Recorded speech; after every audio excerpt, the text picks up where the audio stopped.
Hello చెప్పండి. Hello అన్న, electrical డిపార్ట్మెంటా? అవును చెప్పండి, ఎలక్ట్రికల్ డిపార్ట్మెంటే. అన్న ఒక్కసారి కరెంటు తీసేయండి అన్న. అలా ఎప్పుడు పడితే అప్పుడు తీయడం కుదరదు బాబు. అన్న మా పిల్లవాళ్ళ ఇంటికి వచ్చున్నా అన్న, వాళ్ళ అయ్యి లేడంటే ఇప్పుడు వాళ్ళ అయ్యి వచ్చున్నాడన్న, ఇక్కడ కూర్చోన్నాడన్న మంచం మీద. నాకేం చేయాలో అర్థం కావట్లేదన్న. 2000 ఇస్తే ఎట్ట ఒకటి చెయ్యన్నా. 2000 రూపాయలా?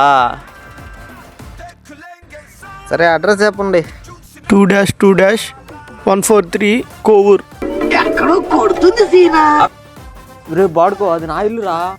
ఖతం. Bye bye, tata, goodbye. Hi, నా పెర్ఫార్మెన్స్ మీకు నచ్చినట్టయితే స్మాల్ బాస్ అని స్పేస్ ఇచ్చి పద్మశ్రీ PADMASRI అని టైప్ చేసి 5555కి SMS చేయండి. Please vote for me. Thank you.